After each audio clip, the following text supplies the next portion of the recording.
When I started cubing, I used this. This is just a regular notebook, and what I would do is I would time myself with the Generation 5 stack map timer that I've had for ages, like probably as soon as it came out, and I would write down thousands upon thousands of times, and it would just be random numbers. There was no real organization with it, and there had to be a better way. And I don't want you to make the same mistake that I did, just writing down countless amounts of just random times. You need to use CsTimer. If you already know what CsTimer is, skip to this time in the video, and that time is just going to start helping you make it look better than the piece of trash it looks like now. If you don't know what CsTimer is, though, stick with me. CsTimer is a fully customizable speed cubing timer. It can generate scrambles, it can save all of your times. For example, I have like 3,500 clock solves just sitting there, and they all have been kept in order. It can do different statistics. It's just a great website overall, and I really like it, and I'm going to be showing you how to fully customize it, how to use it, how to know what's what, and just everything. Alright, so now we are in CsTimer, and wow, it looks really ugly. Yeah, jeez, that is ugly. Alright, so I'm just going to be showing you the basic functionalities of CsTimer. So first, I always like to set this on WCA.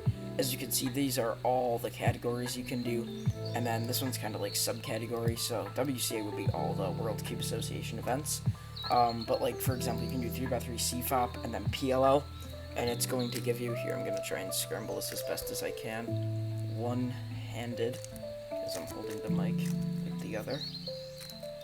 But yeah, so see, as I put PLL, it gave me the A-perm algorithm to do, which is pretty easy. For most people, I'm bad at this. But then you can just, of course, what I usually put it on is just WCA, and then 3x3. And then you can just, it will generate a random scramble for you on the scramble panel. So I'm just going to do the scramble really quick. Time.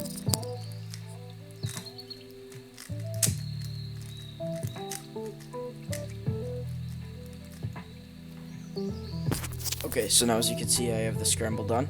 I'm just going to like hold down the space bar, and oh, that didn't work well. My mouse is on the wrong thing. Hold down the space bar. What? What is wrong with this? There we go. Until it turns green, and then you can just begin your solve. Shoot.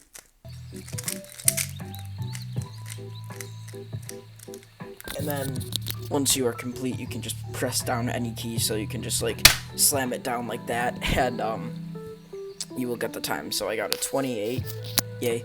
I averaged, like, 13 on 3x3, but that's okay.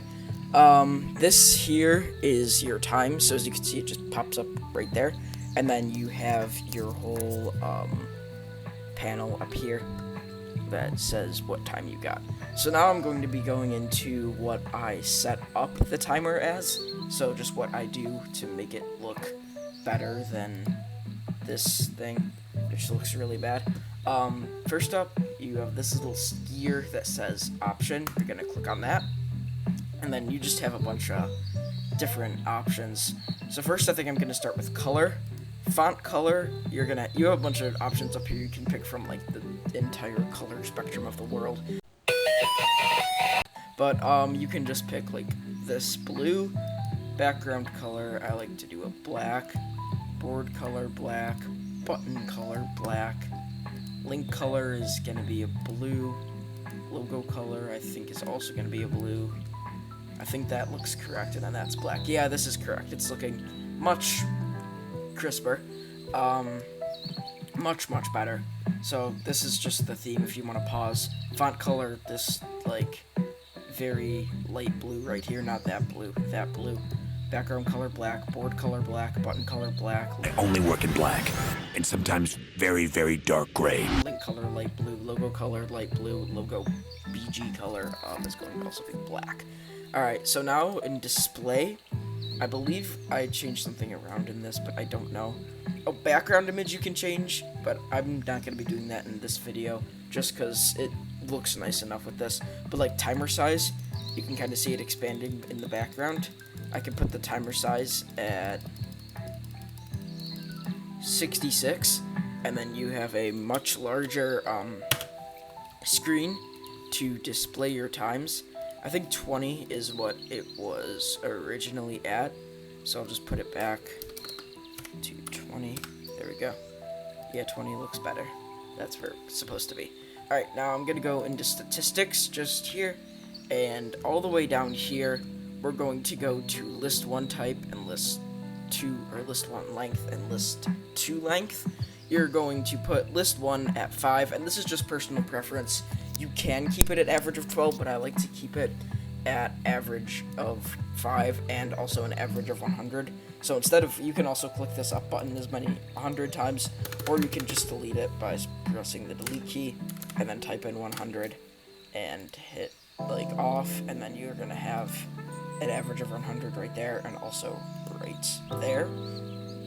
Tools, I'm going to put in the tools. Oh yeah, so number of tools right here, you're gonna just make this 2, hit OK, and then hit the tools button, and you're gonna get some stuff pop up. Now, this is what I usually keep mine at, but I think it's different, so I'm just gonna put it at like this or something, just because. So for the first, or actually no, we're gonna go to the second function. So this function right here, you're going to click on, and wherever it says draw scramble, you're going to click that, and now you're going to get what should be the correct scramble. Oh, oops.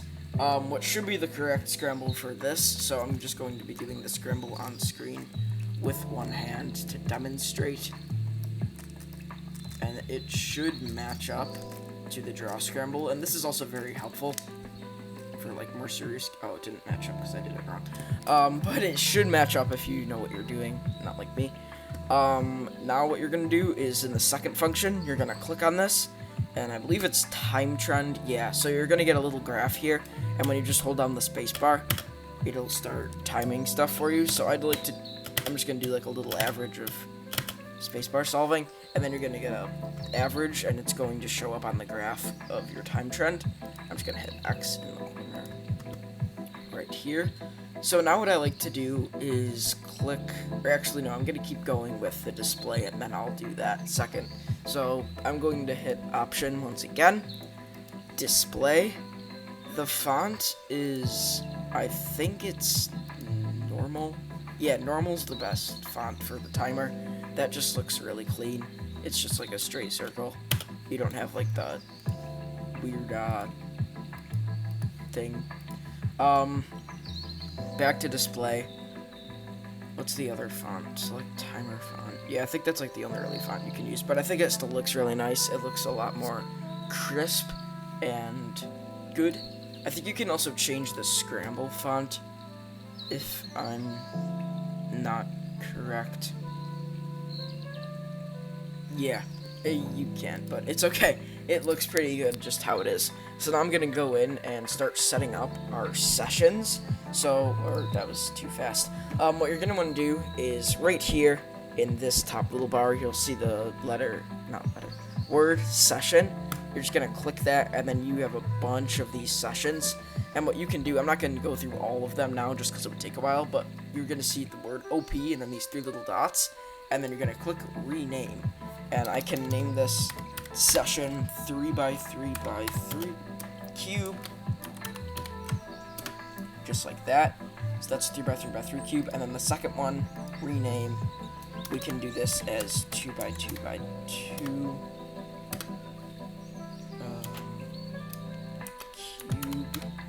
There we go. And now as you can see, when you hit OK, you're gonna have your sessions right here, and you can actually just click on 3x3x3 cube, and then you see all of your different sessions. And you can also change the scramble in different sessions. So in session 3x3, I have it on 3x3, but I can go into session 2x2, and you can do what I kind of showed earlier, which was click this, and now you have every single WCA event, and just click on 2x2, and it will generate 2x2 scrambles for you. Something else I like to do with timer is instead of entering times in with timer, I like to put in typing, and then I can use my trusty stack mat you saw earlier in the video to time myself and just input it. So like say I got a 6.76, I can just type 676 and enter, and it will do it correctly. What you don't want to do is you don't want to type in that third digit that it shows up on the speed stacks timer. So like usually it'll show up something like that on the screen. You don't want to do that unless you put a point. If you don't put a point, you just have to put 698. You can't add the 0, or else it's going to be completely different times. So see, you have 698 here and a minute and 9.80 there. So yeah, I hope that helped, and that's pretty much going to be it for today's video. If you did not understand anything, please leave a comment. I would be happy to answer it, and I will try to help you walk through it. That's going to be it. Thank you for watching. Peace.